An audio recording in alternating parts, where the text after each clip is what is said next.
Metro 2035. Dmitry Glukhovsky, Chapter 2. The Metro. "Are you at least trying to listen to me?" he asked Anya. But she was no longer in the tent. His clothes were lying exactly where he had left them, by the entrance. Anya hadn't tidied them up or flung them about. She had just stepped over them, as if she was afraid of touching them, of getting contaminated. Maybe she really was afraid. She had probably always needed the blanket more. He'd get warm somehow. It was a good thing she had gone. "Thanks, Anya. Thanks for not bothering to talk to me, for not answering me." "Thanks a whole bunch, fuck it," he said out loud. "May I come in?" someone replied through the tarpaulin right above his ear. "Artyom, are you awake?" Artyom crept over to his trousers. Waiting outside, seated on a folding hiking stool, was an old man with a face that was too soft for his age. He was sitting comfortably in an easy, well-balanced pose, and it was clear that he had settled in here a long time ago and had no intention at all of leaving. The old man was a stranger, not from this station. He puckered up his face and breathed in heedlessly through his nose. You could tell outsiders. Artyom folded his fingers into a visor and used it to shield his eyes against the crimson light with which Exhibition Station was flooded while he peered at his visitor. "What do you want, old man?" "Are you Artyom?" "I might be," said Artyom, drawing air in through his nose. "That depends." "I'm Homer," the old man announced without getting up. "That's what they call me." "Is that so?" "I write books." "A book." "That's interesting," Artyom said in the voice of a man who isn't interested. "A historical book, kind of, only about our times." "Historical," Artyom repeated cautiously, glancing round. "What's that for?" "They say history's finished. It's over." "What about us? Someone has to take everything that's happening to us here and tell the future generations about it." If he's not from Miller, Artyom thought, then who is he? Who from?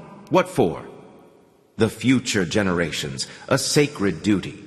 On the one hand, we have to tell them about the most important thing, what our life here is like. Record all the milestones and vicissitudes, so to speak. But then, on the other hand, how do we do it? Dry facts get forgotten. For people to remember things, we need a living story. We need a hero. I've been searching for material like that.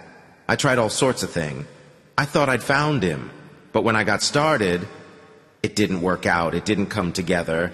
And then I heard about Exhibition Station, and the old man obviously didn't find it easy to explain himself, but Artyom wasn't going to help him anyway.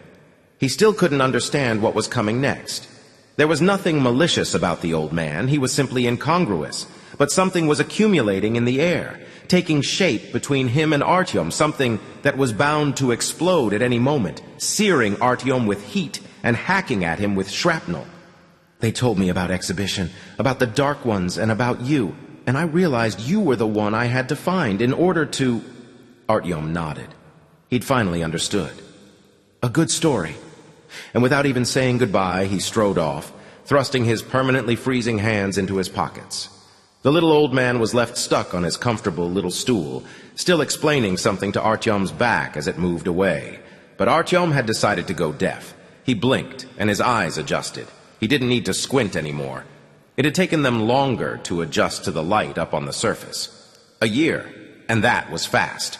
Most of the inhabitants of the metro would have been blinded, probably forever, by sunlight, even the kind that was smothered by clouds. They had lived in the dark all their lives, after all, but Artyom had forced himself to see up there, to see the world in which he had been born. Because if you can't tolerate the sun, then how can you go back up onto the surface when the time comes? Everyone who was born in the metro had grown without the sun, like mushrooms. It was okay. It turned out that people didn't need the sun, just vitamin D. You could guzzle sunlight in the form of a pill, and you could live by touch. There wasn't any general system of lighting in the metro. There wasn't any common source of electricity. They didn't possess anything in common. It was everyone for themselves. At some stations, they had learned to generate enough electricity to light things up almost as bright as they used to be. At others, they had only enough for a single light bulb burning at the center of the platform, and some were crammed full of the same blackness as in the tunnels. If someone brought light there with them in their pocket, they could pick little bits out of the void, the floor, the ceiling, a marble column, and the inhabitants of the station would came creeping toward the beam of the torch to be able to see for at least a moment. But it was better not to show yourself to them. They had learned to live perfectly well without eyes, but their mouths hadn't grown over. At exhibition, life was founded on a firm basis, and the people there were spoiled. Some individuals even had small light-emitting diodes, filched from up on the surface, glowing in their tents, and for public areas there was still the old emergency lighting, lamps with red glass shades. Lighting that would have been convenient for developing photographic negatives, for instance, in the way that the image of Artyom's soul had been slowly developed in this red light, showing through the developing fluid, making it clear that the photograph had been taken back there, up on the surface, on a bright day in May, and then exposed, fogging it, on a different day, an overcast one in October. "A fine story, eh, Jean? Remember the dark ones?" Artyom whispered, but it was always someone else who answered him. It was always the wrong people who answered him. "Hi there, Artyom! Ho, Artyom!" Everyone greeted him. Some smiled, some frowned, but they all greeted him. Because all of them, not just Zhenka and Artyom, remembered the Dark Ones. They all remembered that story, although no one knew it. Exhibition station, the end of the line. His native place, 200 meters long, with 200 people in that space, which was just right. Any less, and you wouldn't be able to breathe freely. Any more, and you wouldn't be able to get warm. The station had been built 100 years ago, in the times of the former empire, out of its usual imperial materials, marble and granite.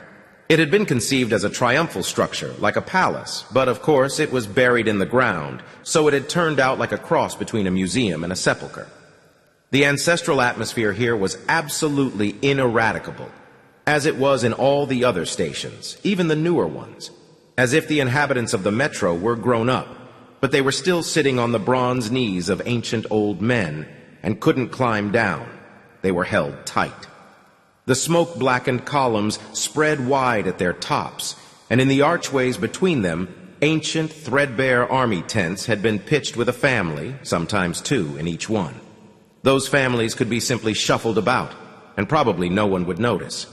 When you live together at the same station for 20 years, when all there is between your secrets and your neighbors, between all the groans and all the screams, is a single layer of tarpaulin. That's the way things are. In some places, maybe, people would already have eaten each other, out of envy, and jealousy, because God loved someone else's children more than yours. And it was impossible to share your husband or wife with others, and space for accommodation was quite valuable enough to strangle someone for it. But not here, not at exhibition. Here things had turned out simple and friendly somehow, like in a village or a commune. There weren't any children that weren't yours. If your neighbors had a healthy child, it was general celebration. If you had a sickly one, they would help you with the burden, each in whatever way they could. If you had nowhere to settle in, other people would move over. If you had a scrap with a friend, the cramped conditions would soon reconcile you. If your wife left you, you'd forgive her sooner or later. She hadn't really left at all. She was still here in this marble hall with millions of tons of earth piled up on top of it. It was just that she was sleeping behind a different piece of tarpaulin. And you would meet her every day, and not just once, but 100 times. You would have to come to an understanding. There was no way you could imagine that she had never existed. The important thing was that everyone was alive, and beyond that, like in a commune or in a cave. There was a way out of here, the southern tunnel which ran to Alexievskaya and beyond, into the greater metro, but maybe that was the point. That exhibition was at the end of the line, and the people who lived here were those who couldn't go anywhere else any longer, who needed a home. Artyom stopped by one tent and froze. He stood there, shining his torch in through the threadbare tarpaulin, until a middle-aged woman with a puffy face came out. "Hello, Artyom." "Hello, Yekaterina Sergeyevna. Zhenya's not here, Artyom." He nodded to her. He wanted to stroke her hair, take hold of her hand, as if to say, "Yes, I know. I know everything, really, Yekaterina Sergeyevna. Or are you saying that to yourself? Go on, Artyom, go on. Don't stand here. Go over there and have some tea. Right you are." Both ends of the station had been cut short at the escalators. They had walled themselves in and sealed up the exits so that poisoned air wouldn't flow in from the surface. and they could keep out visitors of various kinds. The end with the new exit was completely sealed off. At the other end, with the old exit, they had left an airlock for getting up into the city. At the end, with the blank wall, there was a kitchen and a club.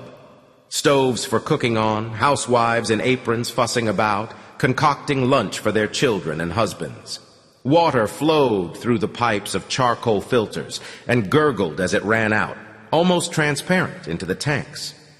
Every now and then a kettle would start whistling, and a courier from the farms would run in to get some hot water, wiping his hands on his trousers and looking for his wife so he could grab her in some place soft and remind her about love, and at the same time wolf down a piece of something still only half cooked. The stoves and the kettles, the dishes and the chairs and tables weren't personal property.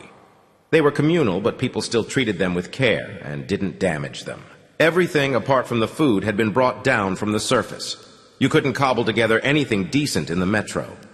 It was good that when the dead still intended to live, they had laid in all sorts of goods and equipment for future use. Light bulbs, diesel generators, wire, guns, bullets, plates and dishes, furniture. And they had had masses of clothes made.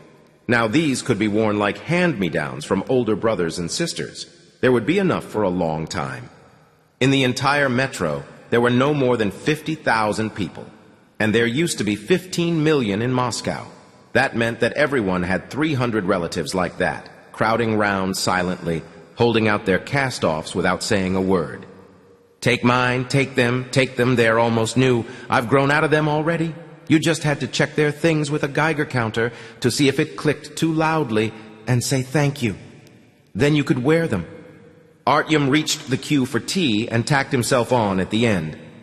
Artyom, where are you going like some kind of stranger? He wants to stand in the queue now. Sit down. Take the load off your feet. Shall I pour you a good hot one? The person in charge here was Fur Coat Dashka, a woman who was clearly about 50, but had absolutely no desire to think about the fact. She had come to Moscow from some dump near Yaroslavl 3 days before the Big Bang, to buy a fur coat. She had bought one, and since then she had never taken it off by day or by night, not even to go to the toilet.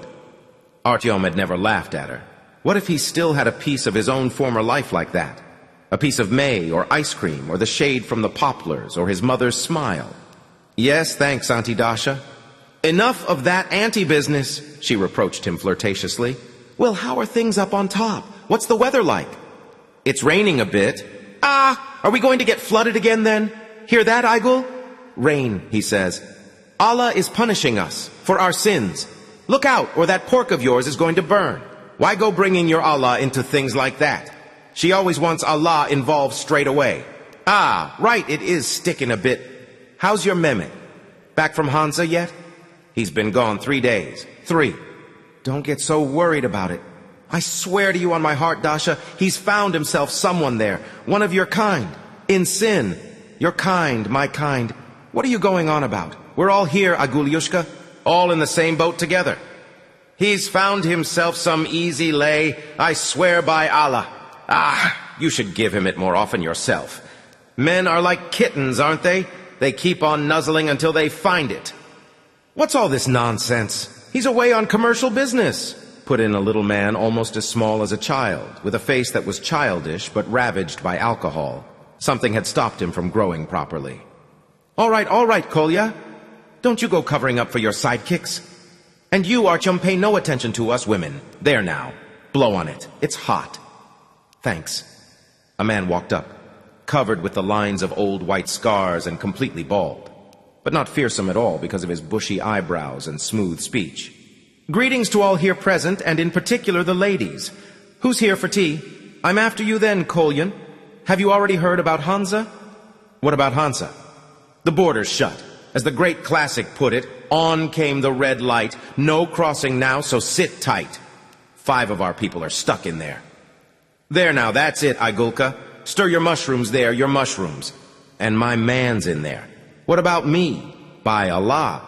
What do you mean it's closed? Constantine? They just closed it, and that's it. None of our lousy business. An order's an order. They're fighting again, I suppose. Fighting with the red line again, probably, eh? I wish the whole lot of them would croak. But who knows, eh, Constantine? Who should I go to? My Mehmet. It's a preventative measure. I've just come from there. Some kind of quarantine on trade. They'll open it soon. Hello. Oh, hello there, dear sir. Visiting here? Who are you? Where from? I'm from Sebastopol. May I take a seat here? Artyom stopped breathing the scalding steam and looked up from the chipped white mug with a narrow gold rim. The old man had staggered all the way here looking for him and was now studying him stealthily out of the corner of his eye. So all right, Artyom couldn't run away from him. So how did you sneak through to us, Granddad? If they've closed everything? Asked Artyom, challenging the old man with a direct stare. I was the last to slip through, the old man said without flinching or batting an eyelid. They closed the border just behind me. We could live our lives well enough without them, without that Hansa, but let them try living without our tea, without our mushrooms, the spongers. We'll get by with the help of God. They'll open it, you say. But what if they don't? What about my Mehmet? You go and talk to Sukhoi Igulka. He'll have your Mehmet out of there in no time. He'll not abandon him. How about some tea? Have you tried ours before? I won't say no, the self-styled Homer replied, waggling his beard. He sat there facing Artyom, sipping their local mushroom infusion, which was proudly but groundlessly called tea. All the genuine tea had been drunk 10 years ago, of course, and waiting. Artyom waited too. Who's waiting for hot water? Artyom's heart leapt into his throat. Anya had walked up. She stood there with her back to him as if she hadn't even noticed him. Working today, Anyut? Furcoat asked, immediately trying to draw her into conversation and wiping her hands on her balding fur pockets. The mushrooms. Yes, said Anya, still with her back to everyone, determined not to turn round. So she had noticed everything. Hard on the waist, eh? All that bending? It's killing me, Auntie Dasha. Mushrooms aren't pigs, slant-eyed, thick-set Igul declared with a disapproving sniff. Has to bend, does she? You try puddling about in shit. You puddle about in it. Everyone chooses work to suit their own taste, Anya retorted in an even voice. Her voice was even, but Artyom knew it was precisely when she spoke in that calm way that she could lash out. She could do anything at all. She'd been well taught, with a father like that. Stop quarreling, girls, purred Constantine with the slash scars. All professions are necessary. All professions are important, as the great classic wrote. Without mushrooms, what would we feed the pigs? The champignon mushrooms grew in one of the two caved-in northern tunnels that used to lead to the Botanical Gardens station. 300 meters of mushroom plantations, and then a pig farm after that. The pigs had been stuck as far away as possible to keep the stink down, as if 300 meters was enough to save anyone. What saved them was something different, the way human senses worked. New arrivals smelled the vile odor of pigs for a day or two, and then they got used to it. Anya took a while to get used to it. The locals had stopped smelling anything a long time ago. They had nothing to compare it with, but Artyom did. It's good if you happen to be fond of mushrooms, he said in a clear, distinct voice, looking directly at the back of Anya's head. It's easier to reach an understanding with mushrooms than with people. And some people shouldn't be so scornful of mushrooms, she said. There are people you can't tell apart from mushrooms at first glance. They even have the same diseases. Anya finally swung round towards him. Take today, for instance. Half of my mushrooms had some kind of mold on them. Rot has set in. Do you understand that? Where did it come from? What kind of mold's that? Igul asked in alarm. Mold's all we need now. Allah preserve us. Tea for anyone? Furcoat intervened. I collected a crate that size of mold, Anya said, looking Artyom straight in the eye. But they used to be perfectly normal mushrooms. Healthy. Well, what a disaster, Artyom said with a shake of his head. The mushrooms have gone off. Ah, what are we going to eat? Furcoat asked reasonably. Of course, what kind of disaster is that? Anya answered him in a quiet, steely voice. Now when no one takes the great hero and savior of the entire metro seriously any longer, that's a real disaster. Come on, Igulka, let's take a breath of air, said Furcoat, jerking up one painted eyebrow. It's getting a bit hot round here. Said Homer, getting to his feet after the others. No, said Artyom, gesturing to stop him. Right. You wanted to hear about the hero? About Artyom, who saved the entire metro? Then listen. Listen to the truth. You think people are interested in that? Because people have their own business to deal with. Real business. Work to feed their families and raise their children. And when certain people mope about and can't find anything to occupy themselves and invent all sorts of bullshit for themselves, now that is a disaster. Anya had taken up position and opened fire on him in bursts. Short, short, long. No, the disaster is when a human being doesn't want to live like a human being, but wants to live like a pig or like a mushroom, Artyom replied. When he's only concerned about one thing. The disaster is when a mushroom thinks he's a human being, said Anya, no longer trying to conceal her hatred. And no one tells him the truth in order not to upset him. Is it true there really is mold on the mushrooms? Asked Fur Coat Dasha, who had almost decamped already. Yes, it's true. Oh, hell. Allah is punishing us, Aigul proclaimed loudly from a distance. For our sins, for eating pork, that's why. Go on now! Go! The mushrooms are calling, said Artyom, shoving Anya, who had frozen on the spot, coughing and sneezing. Where are you, mummy? They're saying. You useless bastard. Go! Mushrooms would be more use in bed. Go on! Go! You go, you go. Go on, clear off to where you belong up there. Run that aerial right round the city. Tear your throat out with your wailing. There's no one there, got that? No one. They all croaked. You amateur radio enthusiast, you useless jerk. Afterwards you'll... There isn't going to be any afterwards, Artyom. It won't happen. Her eyes were dry. Her father had taught her not to cry. She had a father. Her own genuine father. She swung round and walked away. Artyom was left with his mug of mushroom infusion, a white mug with a chipped gold rim. Homer sat beside him discreetly, without speaking. People started coming back to the kitchen. They talked about the mushrooms being infected with some kind of white rot and sighed, hoping there wouldn't be another war, tattled about who someone's husband had grabbed by which part on the pig farm. A little pink piglet darted past with a pale, consumptive little girl chasing it. A cat walked round the table with its tail as erect as a chimney, rubbed up against Artyom's knee and looked into his mouth. The steam above the mug had cooled, and the tea had grown a skin of scum, and everything inside Artyom started growing over with scum. He put the mug down and looked straight ahead.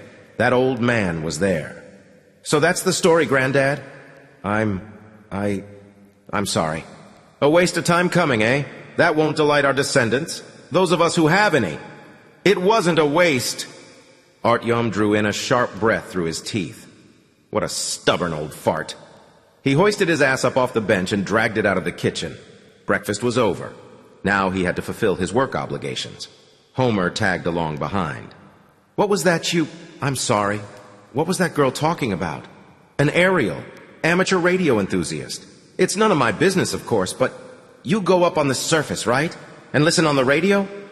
I go up and I listen. Are you hoping to find other survivors? I'm hoping to find other survivors. And how's it going? Artyom didn't hear any mockery in his voice. The man was simply curious, as if Artyom was doing something absolutely normal. Say, ferrying cured hams to Hansa. It isn't. Homer nodded to him and frowned. He was about to say something, but he changed his mind. Would he commiserate with Artyom? Try to talk sense into him? Pretend to be interested? Artyom couldn't give a damn. They reached the enclosure with the bicycles. Artyom didn't like mushrooms because Anya liked them. He didn't like pigs because of the stink. He was the only one here who could smell it. And he had come to an arrangement. As a hero, he had been excused from those things. But they didn't feed spongers at exhibition. Once you'd served your watch at the checkpoint in the tunnel, you had to do a shift in the station as well. And Artyom had chosen the bicycles. There were 14 of them in a row, handlebars pointing towards the wall, on which there were posters. The first poster showed the Kremlin and the Moscow River. The second showed someone's faded charms in a pink swimsuit. The third, the skyscrapers of New York. And the fourth, a snowbound monastery. And the Orthodox Christian holy days in a calendar grid. Choose your mood and spin the pedals. The bicycles stood on struts, and straps ran from their back wheels to electric generators. Attached to each bike was a little lamp that faintly illuminated your poster dream for the day. The rest of the electricity went into batteries to power the station. The bicycles stood in a caved-in southern tunnel, and outsiders weren't allowed anywhere near them, a strategic facility. The old man apparently hadn't glanced in here yet. "He's with me," Artyom said for some reason, waving to the sentry, and Homer was allowed through. Artyom mounted a rusty frame and took hold of the rubber handles. Berlin, scrounged from some Hansa book dealers, loomed up indistinctly in front of him. The Brandenburg Gate, the TV tower, and a black sculpture of a woman with her hands raised to her head.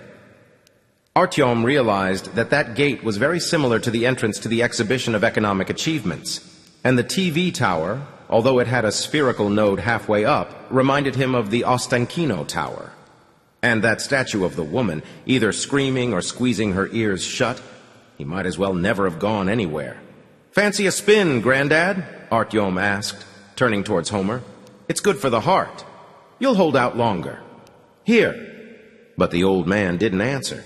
He was staring glassy-eyed at the flat tires spinning, trying to catch a breath of air.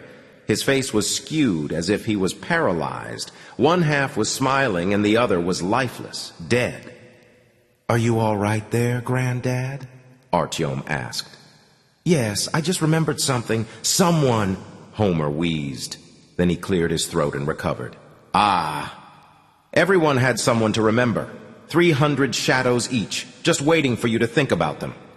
They set out their snares, installed their tripwires, reeled out their long lines with hooks and suspended their webs, and waited. A bicycle with no front wheel will remind someone how he taught his children to ride a bike in the courtyard of their apartment block. A kettle will whistle exactly the way it used to do in the kitchen of someone else's parents at the weekend, when guests came to have lunch and shared the news about their lives.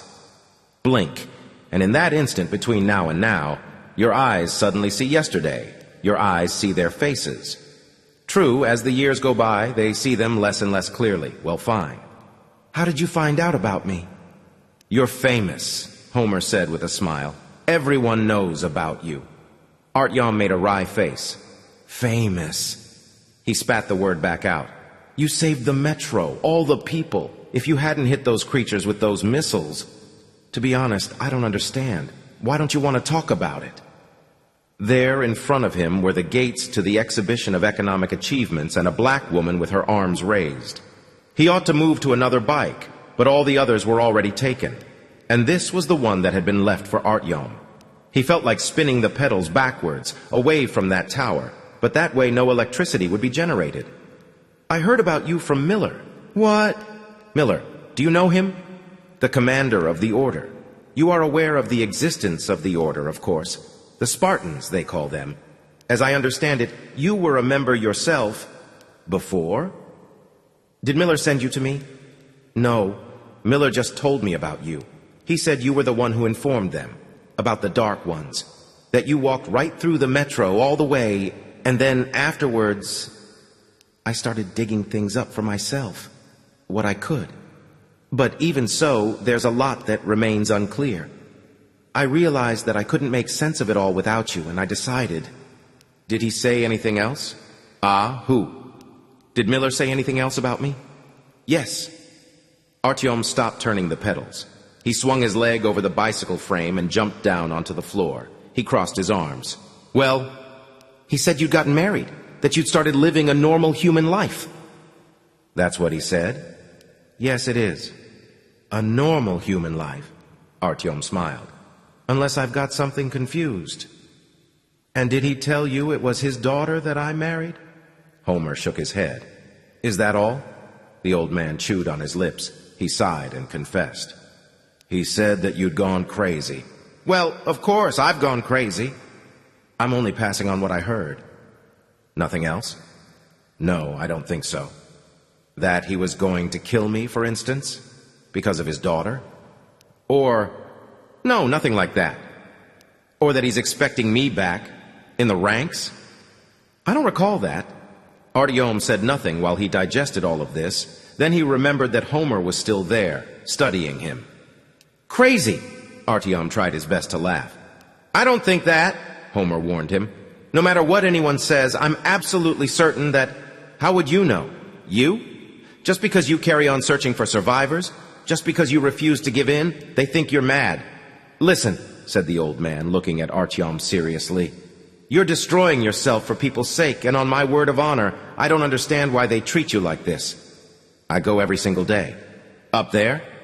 Every day. Up the escalator onto the surface, then up a high-rise, on foot, up the stairs onto the roof, with an army knapsack." People on the bikes nearby started listening more closely and racing more slowly. "And no, not once have I heard anyone reply. So what? What does that prove?" Artyom wasn't just shouting at Homer now, but at all these fucking cyclists, hurtling straight into the wall, into the earth. "It doesn't prove anything. Why can't you feel it? There must be other people. There must be other cities. We can't be the only ones in this hole, in these caves." "You're a fine one, Artyom. Now you've really fucked me off," exclaimed a young guy with a long nose and little eyes. "The Yankees bombed everyone to hell. There's nothing left. Why do you have to keep on suffering? They hit us. We hit them. Full stop." "But what if we aren't the only ones?" Homer asked, almost as if he was asking himself. "What if I were to tell you that he clambers up there like he's going to work? He's radioactive himself, and he contaminates other people. A walking corpse." The young guy just couldn't stop. "Do you have to poison all of us in here now? If I were to tell you that there are survivors, that there have been signals from other cities, and they were picked up?" "Say that again." "There have been signals from other cities," Homer said firmly. "They were picked up, and there were conversations." "You're lying. I myself know a man who handled the radio traffic." "You're lying. And what if I tell you he's standing right here in front of you? What will you say to that?" Homer winked at Artyom. "Eh? That you've flipped your lid, Granddad, or you're deliberately lying. You are lying, aren't you? You're lying."